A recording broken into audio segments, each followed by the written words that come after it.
لبيك اللهم لبيك لبيك لا شريك لك لبيك إن الحمد والنعمة لك والملك لا شريك لك.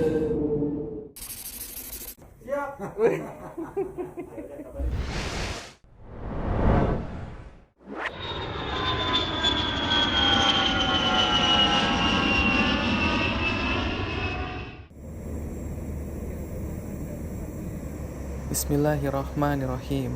Assalamualaikum warahmatullahi wabarakatuh.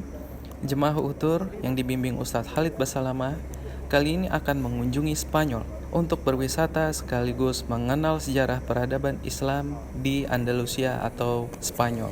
Sekarang kami sudah tiba di Doha, sedang menunggu transit pesawat ke Spanyol. Ikuti terus perkembangan kami ya. Semoga cuplikan ini dapat bermanfaat.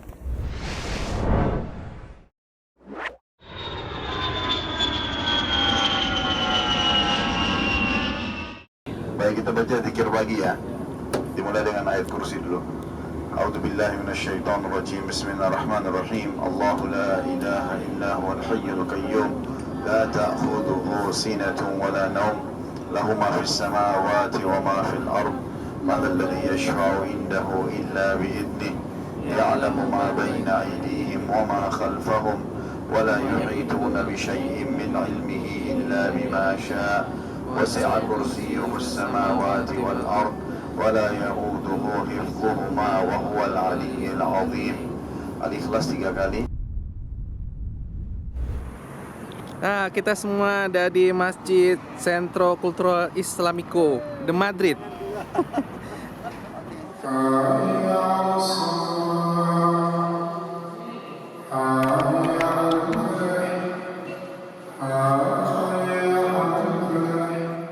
Perjalanan di Spanyol kali ini diawali dengan mengunjungi salah satu masjid terbesar di Andalusia atau di Spanyol yang memiliki pengaruh dalam perkembangan Islam di Andalusia sampai saat ini.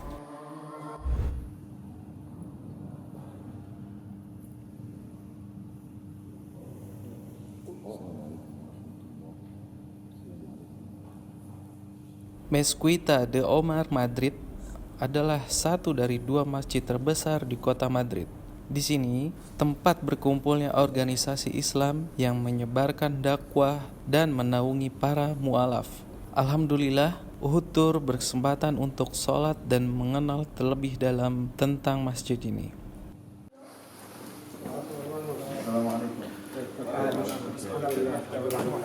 أهلا وسهلا.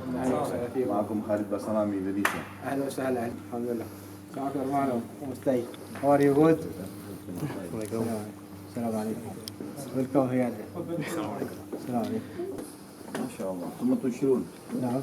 تنشرون القلب. ما شاء الله. احنا وجه بشكل عام ايش باللغه الاسبانيه، قران في اللغه الاسبانيه، اي اسباني بدي فيه قران في اللغه. كيف رد الفعل؟ الحمد لله في يعني هل فيه الناس يسلمون الحمد لله احنا وين؟ Spanish بلد أسد. ايش اسمه هذا المركز؟ مركز الثقافه الاسلامي بمدريد.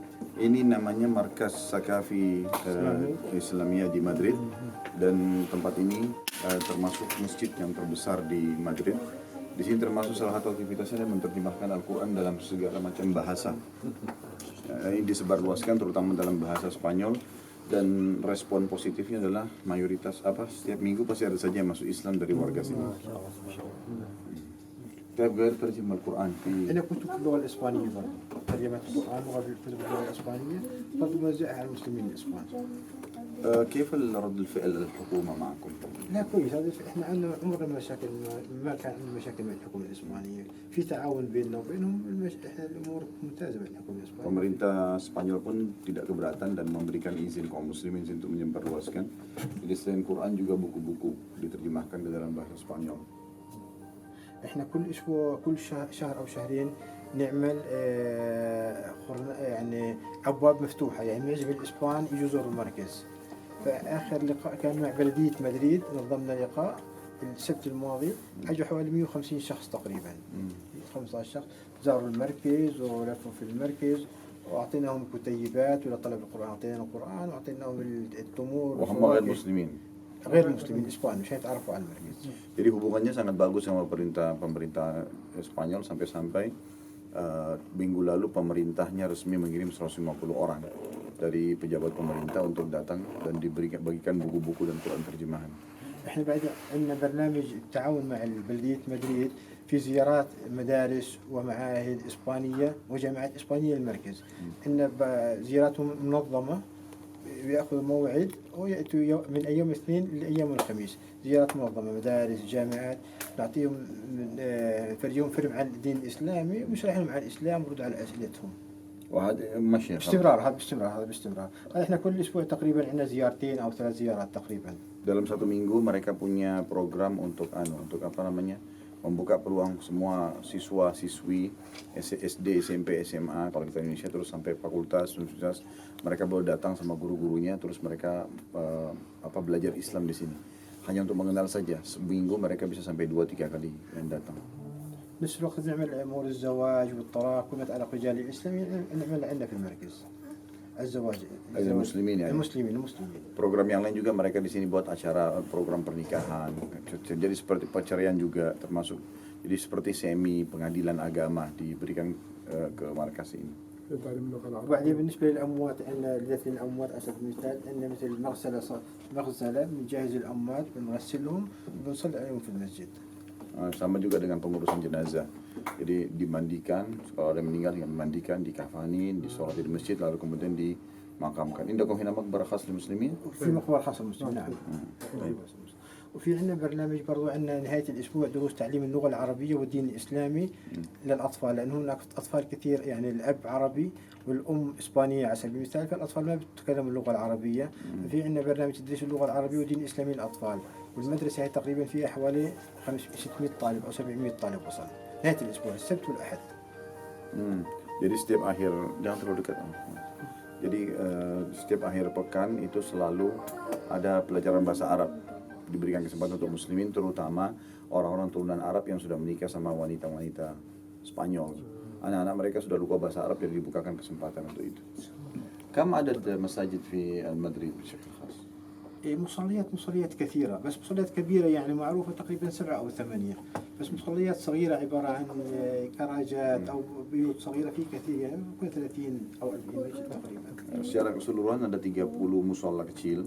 Kalau yang masjid besar mungkin sekitar 7, tapi ini yang paling besar. عدد المسلمين في إسبانيا وصلوا تقريبا 2 مليون مسلم. في أنحاء إسبانيا. كل أنحاء إسبانيا. كم عدد السكان بشكل عام؟ 40 مليون تقريبا. Jadi muslimin milionin.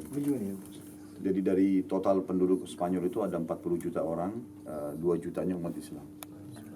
نفس الوقت احنا اي استفسارات من وسائل الاعلام الاسبانيه او من الحكومه الاسبانيه، اي استفسارات عن الاسلام عن المسلمين، احنا بنساعد نقدم هذه المعلومات للحكومه الاسبانيه، وسائل الاعلام باستمرار بيجوا عنا على المركز بيعملوا مقابلات معنا، اي حاجه تصير يهم المسلمين بيتكلموا معنا واحنا بنشرح لهم ايش الاشياء اللي تصير يعني. Jadi kalau ada informasi apapun yang sedang berkembang, isu lagi panas tentang Islam, maka biasanya media-media Spanyol datang ke sini kemudian mengambil informasi lalu mereka menjelaskan.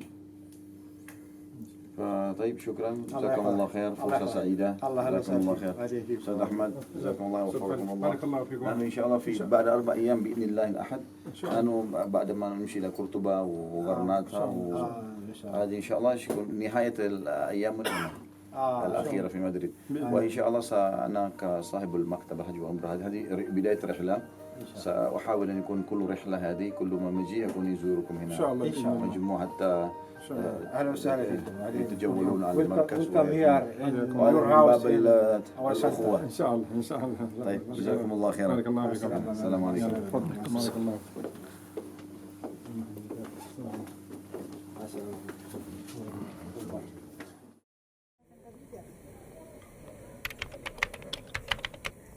Di Spanyol Selatan, atau tepatnya di kota Cordoba ini, memiliki banyak peninggalan sejarah Islam. Makanya tidak heran ada beberapa restoran yang menjual makanan serba halal di Andalusia. Sekarang kita berada di Cordoba, mau mencari makan buat malam ini. Nah, Ini dia jalannya menuju tempat restoran. Ini adalah restoran kita malam hari ini. Menunya ada banyak.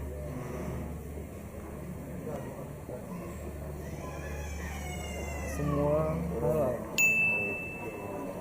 Halal.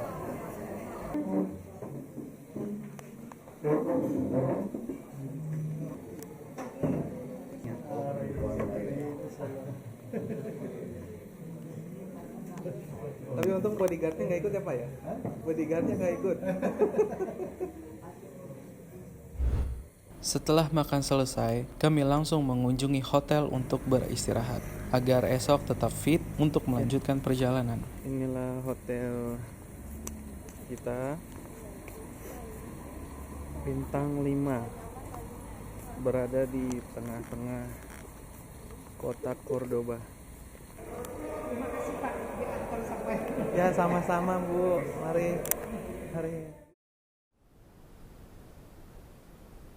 Oke, hari kedua jemaah Uhutur di Andalusia. Sekarang kami mengunjungi Museo Taurino. Tempat ini adalah salah satu tempat yang paling banyak dikunjungi oleh wisatawan, karena ini salah satu bagian dari pusat peradaban sejarah di Cordoba. Ini adalah sumur apa ya? Sumur ikan. Tidak tahu namanya ini. Sepertinya sangat dalam. Tuh.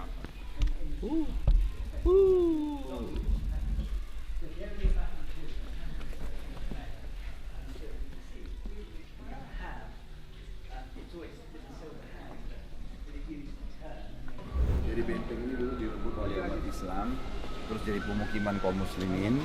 Ini dulu gereja jadi masjid. Tempat berikutnya yang kami kunjungi adalah salah satu lokasi wisata religi terkenal di Spanyol atau Andalusia, yaitu Mezquita Cordoba, atau biasa lebih dikenal dengan Masjid Cordoba. Masjid ini salah satu saksi kemasyhuran peradaban Islam di Spanyol atau Andalusia. Namun, kini Masjid Cordoba beralih fungsi menjadi gereja.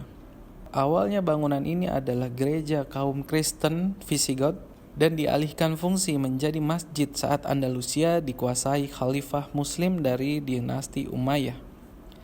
Ketika Spanyol ditaklukkan kembali oleh kaum Kristen, bangunan ini kembali difungsikan sebagai gereja.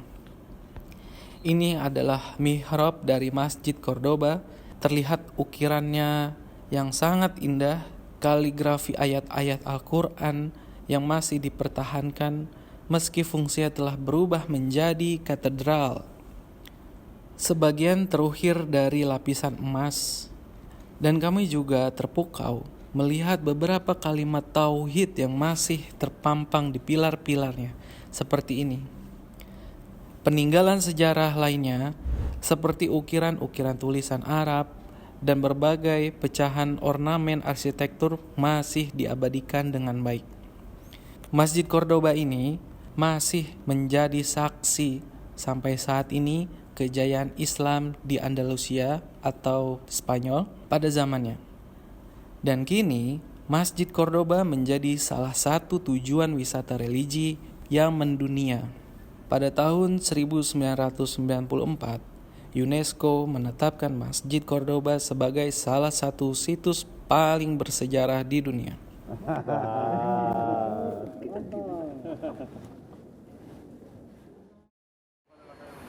Oke, hari terakhir Uhutur di Andalusia. Halo, morning. Kali ini kami mengunjungi suatu tempat yang juga memiliki sejarah peradaban Islam. Inilah Alhambra.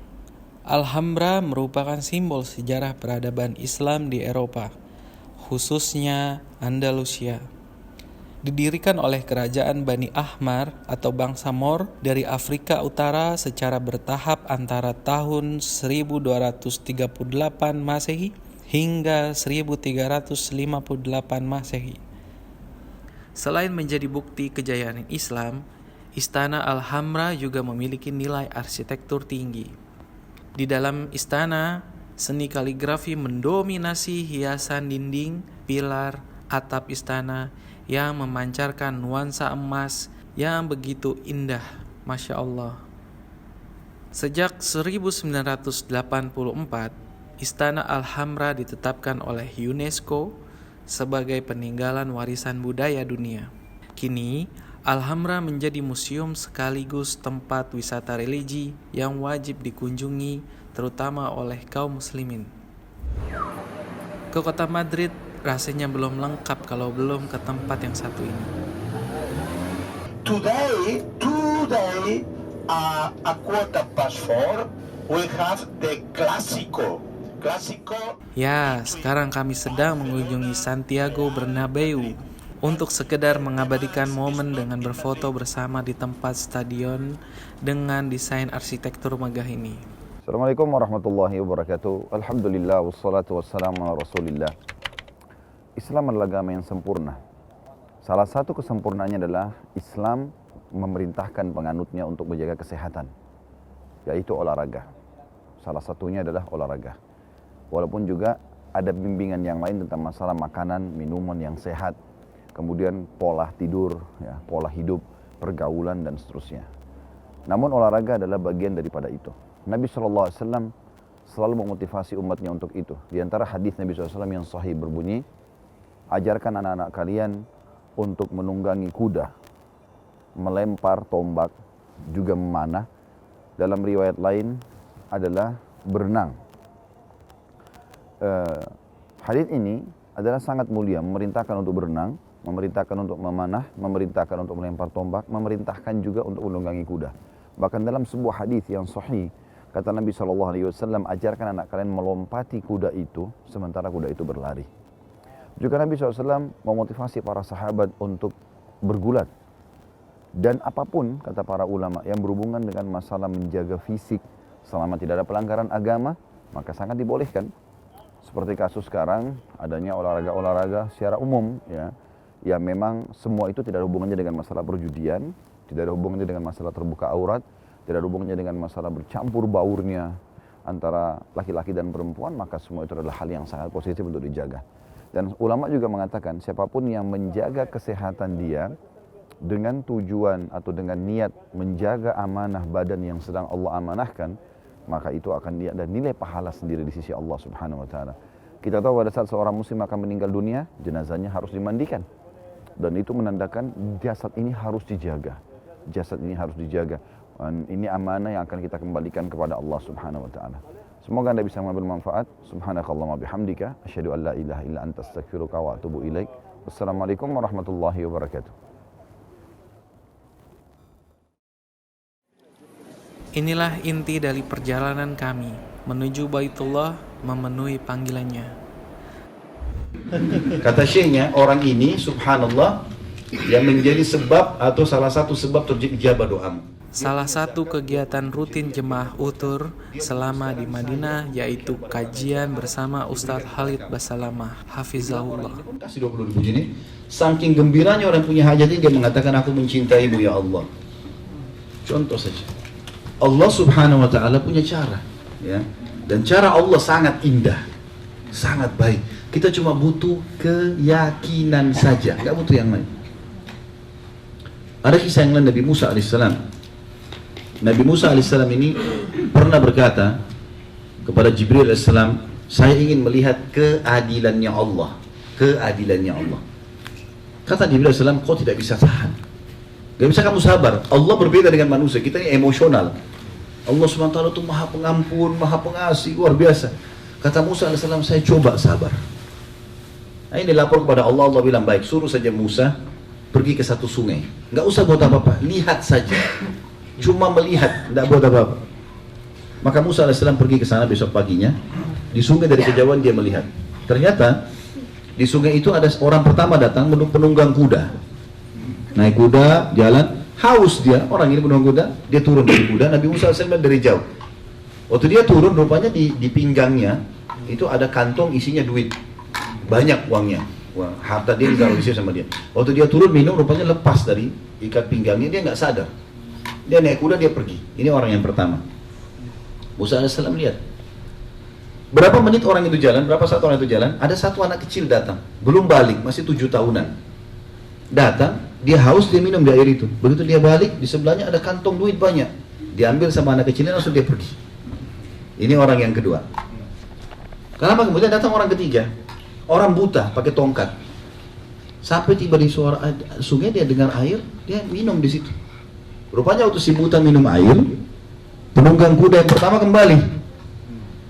Lalu dia bilang, hai bapak buta, ya, di mana uang saya? Kata dia, uang apa? Saya buta, saya nggak bisa lihat apa-apa. Dia bilang, tadi saya baru mampir di sini, tidak ada orang lain, cuma kamu saja. Saya tadi yakin sebelum turun dari kuda, uang itu masih terjepit di pinggang saya. Sekarang nggak ada, pasti kamu yang ambil. Enggak, saya nggak ambil. Ributlah 2 orang ini. Apa yang terjadi? Karena ribut, akhirnya si penunggang kuda membunuh si buta. Membunuh si buta. Lalu dibongkar barangnya, nggak ada. Lihat kiri kanan, nggak ada. Akhirnya kena putus asa, dia pergi. Lalu kata Musa alaihissalam, wahai Jibril, sampaikan kepada Allah, saya nggak bisa sabar. Maksudnya apa? Menurut Nabi Musa alaihissalam, dia tahu siapa yang salah. Kira-kira menurut Bapak Ibu siapa yang salah di sini? Hah?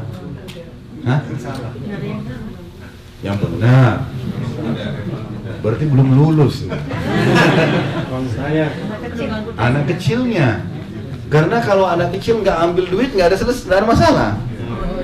Bener nggak? Sekarang kalau anak kecil minum, dia nggak ambil kantong itu, si penunggang kuda kembali ambil duit, pergi, selesai kan? Tapi karena dia ambil duit, bukan punyanya, maka si penunggang kuda berantem sama orang buta dibunuh. Bener nggak ini? Iya. Hah? Nah, baru connect ya? Baiklah. Menurut Nabi Musa AS seperti yang kita pahami, anak kecil yang salah. Tapi kata Jibril AS, bukan dia yang salah, hai Musa. Justru anak kecil itu yang benar. Tambah bingung Nabi Musa AS. Bagaimana ceritanya? Dia ambil duit, kalau dia tidak ambil duit, tidak akan terjadi pembunuhan nih. Kata Jibril AS, begini ceritanya. Ini kisah yang luar biasa. Apa kata Jibril AS? Begini ceritanya. Ini anak kecil punya ayah.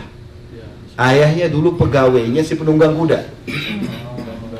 Dan dia pernah kerja sekian tahun, pernah ada haknya tidak dikasih oleh penunggang kuda itu. Jumlahnya seperti itu, kantong yang jatuh itu.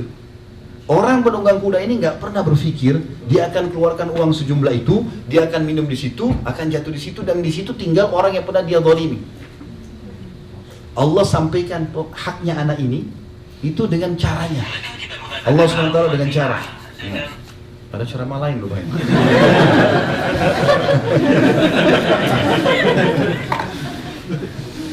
Baik. Jadi akhirnya Nabi Musa AS mengatakan, baiklah, saya sudah paham sekarang. Berarti anak itu ambil haknya dari si penunggang kuda karena ayah ditolimi. Apa dosanya si buta? Kata Jibril AS, ini ayahnya anak ini, setelah dia keluar dari tempat kerja si penunggang kuda kena zalim, dia pernah kerja juga di tempatnya si buta. Orang ini dulu tidak buta. Orangnya tidak buta, tapi dia zalim kepada ayah ini sampai dia bunuh ayahnya anak ini. Jadi si buta itu pembunuh ayahnya anak ini. Maka Allah memberikan hak anak ini dari orang yang pernah ambil hak harta orang tuanya, dan Allah bunuh pembunuh ayahnya di tangan orang zalim. Tanggap kisahnya. Begitu caranya Allah. Jadi kalau kita dizalimi oleh muka bumi, tenang aja. Tenang aja.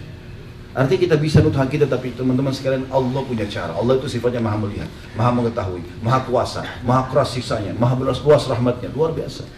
Orang beriman kepada Allah SWT beda. Sekarang kami akan mengunjungi salah satu tempat wisata yang terkenal di Madinah, yaitu The Holy Quran Exhibition atau Museum Al-Quran. Untuk masuk ke dalam, pengunjung tidak dikenakan biaya, alias gratis. Barakallahu fiik. Ahlan wa sahlan wa ya marhaban bikum fi ma'rad Al-Quran Al-Karim. Syaraftumuna. Silakan. Untuk perihal bahasa, tidak perlu khawatir teman-teman, karena mereka menyediakan pemandu gratis sesuai dengan bahasa pengunjung. Assalamualaikum warahmatullahi wabarakatuh. Alhamdulillah wassalatu wassalamu ala Rasulillah wa ala alihi wa sahbihi wa mawala. Amma ba'd. Saya ucapkan ahlan wa sahlan. Selamat datang pada Bapak Ibu jamaah umrah yang dirahmati Allah Subhanahu wa taala. Mudah-mudahan Bapak Ibu sekalian selalu dalam keadaan sehat walafiat, selalu dalam Allah Subhanahu wa taala, sehingga insyaallah ibadah umrah yang akan dilaksanakan oleh Bapak Ibu sekalian lancar dan diterima Allah Subhanahu wa taala. Amin. Perkenalkan, nama saya Lanlan, asal saya dari Bandung, Jawa Barat. insya Allah akan memandu Bapak Ibu sekalian di pameran Al-Quranul Karim ini. Di pameran Al-Quran ini insya Allah Bapak Ibu sekalian akan melihat-lihat koleksi mushaf Al-Quran yang umurnya ratusan tahun. Bahkan salah satu di antaranya merupakan mushaf yang ditulis pada masa Khalifah Sayyidina Utsman bin Affan radhiyallahu anhu. Selain itu, ada juga sebuah mushaf yang ditulis dengan cara yang sangat unik, yaitu dijahit atau disulam. Namun visi utama dari pameran Al-Quranul Karim ini bukan hanya itu, tapi agar para pengunjung lebih dekat dengan Al-Quran, menjadi keluarga Allah Subhanahu wa taala, sebagaimana sabda Nabi sallallahu alaihi wasallam, "Inna lillahi ahlina minan nas." Sungguhnya Allah Subhanahu wa taala mempunyai keluarga dari kalangan manusia. Lalu para sahabat bertanya, siapakah mereka wahai Rasulullah? Kemudian Nabi SAW menjawab, hum ahlul Quran, ahlullah wa khasatuh. Keluarga Allah dari kalangan manusia adalah ahli Al-Quran. Jadi inilah visi utama dari pameran Al-Quranul Karim ini adalah agar kita menjadi ahli Al-Quran, keluarga Allah Subhanahu wa ta'ala. Menjadi keluarga Allah Subhanahu wa ta'ala ahli Al-Quran tidak cukup hanya menjadi seorang qari atau seorang hafidh Al-Quran atau seorang ahli tafsir, tapi ada beberapa sifat yang harus kita lakukan agar kita benar-benar menjadi ahli Al-Quran, keluarga Allah Subhanahu wa ta'ala yang mulia. Al-Quran kita akan mendapat rahmat dari Allah Subhanahu wa ta'ala, sebagaimana Allah berfirman, wa idza quri'al Qur'an fastami'u lahu wa ansitu la'allakum turhamun. Apabila Al-Quran dibacakan kepada kalian, maka simaklah dan diamlah agar kalian mendapat rahmat. Bahkan terkadang Nabi sallallahu alaihi wasallam mendengarkan Al-Quran dari para sahabatnya, padahal Al-Quran turun kepada siapa? Kepada Nabi Muhammad SAW, tapi dengannya beliau menyukai bacaan dari para sahabatnya. Kemudian yang kedua, agar kita menjadi ahli Al-Quran, keluarga Allah Subhanahu wa ta'ala adalah rajin membaca Al-Quran. Pahala membaca Al-Quran sangatlah besar, bahkan satu huruf dari Al-Quran itu senilai dengan 10 kebaikan. Nabi bersabda, man qara harfan min kitabillah falahu bi hasanah wal hasanatu bi 10 amsalha. La aqulu alif lam mim harfun walakin alifun harfun wa lamun harfun wa mimun harfun. Kata Nabi SAW, barang siapa yang membaca satu huruf dari Al-Quran, maka baginya satu kebaikan, dan satu kebaikan tersebut akan dilipat gandakan menjadi 10 kebaikan. Lalu Nabi SAW mencontohkan alif lam mim, tidak dihitung satu huruf, tapi alif satu huruf, lam satu huruf, dan mim satu huruf. Jadi subhanallah, hanya dari 3 huruf saja kita sudah mendapat 30 kebaikan. Coba bayangkan berapa kebaikan yang akan kita dapatkan jika kita membaca Al-Quran dari Al-Fatihah sampai An-Nas. Bahkan Nabi SAW bersabda, "Iqra'ul Qur'an fa innahu ya'ti yaumal qiyamah syafi'an li ashabi." Bacalah Al-Quran karena Al-Quran kelak akan menjadi syafaat, akan menjadi pembela bagi yang membacanya kelak di hari kiamat. Bapak Ibu sekalian, insyaallah untuk poin selanjutnya akan kita jelaskan di ruang berikutnya sambil kita menjelaskan tentang sejarah Al-Quran, bagaimana diturunkan dan bagaimana ditulis sampai kepada kita tanpa mengalami perubahan sedikit pun. Silakan Bapak Ibu sekalian. Museum ini memiliki beberapa ruang yang menggambarkan berbagai macam koleksi Al-Quran, dari yang tertua hingga yang terbaru. Kami sudah memasuki 2 ruangan, namun saya minta maaf tidak sempat merekamnya karena alasan tertentu. Bapak Ibu yang dirahmati Allah Subhanahu wa taala, jika di 2 ruangan tadi kita telah melihat mushaf tertua, yaitu mushaf yang ditulis pada masa Khalifah Utsman bin Affan radhiyallahu anhu, kemudian di ruangan berikutnya kita telah melihat mushaf terunik yang ditulis dengan cara dijahit atau disulam, maka di ruangan ini bisa kita katakan ada beberapa contoh mushaf termahal. Pasalnya kenapa? Karena sebagian dari mushaf Al-Quran ini ditulis dengan tinta emas. Seperti yang ada di sini, ini figurannya, hiasannya terbuat ditulis dengan emas. Kemudian ini juga, ya. Lalu ini juga, kemudian ini juga. Kemudian ini garis-garisnya ditulis dengan emas. Kemudian ini huruf-hurufnya ditulis dengan emas. Dan di sini juga ada yang sangat unik, Al-Quran yang ditulis hanya dalam 60 halaman, di mana satu juz'nya cuma 2 halaman. Sebelum juga kita ke ruangan berikutnya, saya ingin menjelaskan tentang benda yang ada di dalam kaca ini. Ya, di dalam kaca ini terdapat lemari atau rak tempat penyimpanan Al-Quran. Ini merupakan dulunya hadiah dari Mesir untuk Masjid Nabawi untuk tempat penyimpanan Al-Quran. Dihadiahkan pada tahun 1328 Hijriah atau sekitar 1910 Masehi. Terdiri dari 3 pintu yang menggambarkan mihrab salat, ya, yang di tengahnya seperti arah kiblat, yang di atasnya ada lafzul jalalah atau lafaz Allahu Jalla Jalaluh. Bahannya terbuat dari kayu dipadukan dengan gading gajah dan kulit kerang. Kemudian engsel dan tiangnya terbuat dari perak. Insyaallah di ruang berikutnya kita akan menyaksikan sebuah video bagaimana dampak Al-Quran terhadap kehidupan manusia. Silakan Bapak Ibu sekalian. Sekarang, pemandu mengajak kami memasuki ruangan yang di dalamnya terdapat layar besar. Layar ini digunakan untuk menampilkan video singkat untuk menunjukkan keagungan Al-Quran Nur Karim yang membuat kita yakin berapa penting dan dahsyatnya Al-Quran dalam kehidupan manusia. Sekarang, kami memasuki ruangan terakhir, di mana ruangan ini adalah tempat untuk membeli Al-Quran. Cetakan Al-Quran terbesar di dunia, yang mana per tahunnya mencetak dan mendistribusikan jutaan mushaf Al-Quran. Bahkan tahun kemarin sekitar 12 juta Al-Quran telah diproduksi, baik berbagai ukuran, berbagai bahasa, dan berbagai riwayat. Telah menerjemahkan Al-Quran ke lebih dari 75 bahasa, termasuk bahasa kita yaitu bahasa. Teman-teman, jika ingin wakaf Al-Quran untuk Masjid Nabawi atau Masjidil Haram, bisa membelinya di sini. Karena yang diterima Masjid Nabawi atau Masjidil Haram hanya Al-Quran cetakan asli Madinah. Oke, hari terakhir kami di Madinah. Kali ini kami akan menuju bukit yang sangat indah dan mempunyai nilai sejarah kekuatan Islam pada saat Perang Uhud tahun 3 Hijriah. Ya, bukit ini adalah Bukit Pemanah. Untuk penjelasan lebih lengkapnya, mari kita dengarkan tausiah dari Ustadz Khalid Basalamah. Assalamualaikum warahmatullahi wabarakatuh. Alhamdulillah wassalatu wassalamu ala Rasulillah. Segala puji dan puja kehadirat Allah Subhanahu wa taala, juga salawat dan taslim kepada Nabi besar Muhammad sallallahu alaihi wasallam. Kita sekarang berada di gunung atau Bukit Pemanah. Disilakan dengan Bukit Pemanah karena Nabi SAW pada saat terjadi perang Uhud di tahun 3 Hijriah di hari Sabtu, pada saat orang-orang Quraisy berusaha untuk menyerang Madinah setelah mereka merasa terpukul dan tersakiti tahun 2 Hijriah, setahun sebelumnya dikalahkan di perang Badr. Dan di waktu itu pasukan muslimin 314 orang mengalahkan 1000 pasukan Quraisy, dan hampir seluruh tokoh-tokoh besar mereka meninggal terbunuh kecuali sebagian kecil. Yang sempat selamat Abu Sufyan karena tidak ikut berperang, dan memang tinggal dia sendiri yang dituakan, sisanya adalah anak-anak muda. Di tahun 3 Hijriah ini mereka masuk ke atau mendatangi kota Madinah. Tepatnya di depan kita ini, di depan saya, ini adalah arah kota Madinah. Di zaman dulu ini kota Madinah. Dan di sini dulu ada pintu gerbang. Ada pintu gerbang besar seperti benteng ya.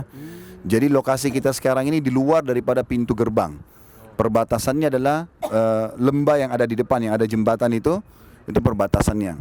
Di sebelah kiri saya ini Gunung Uhud yang sudah saya jelaskan tadi di bus. Ini Gunung Uhud dan dia cukup besar lingkarannya dan salah satu dari gunung-gunung surga. Oh, itu Baki. Itu kuburan Baki, Pak. Oke teman-teman, seru banget kan umroh plus Spanyol bersama Ustadz Khalid Basalamah. Semoga tayangan ini dapat bermanfaat buat teman-teman semua ya. Apabila ada salah, mohon dimaafkan, karena kesalahan datang dari saya dan kesempurnaan hanya milik Allah Subhanahu wa taala. Sekian dari saya. Wassalamualaikum warahmatullahi wabarakatuh.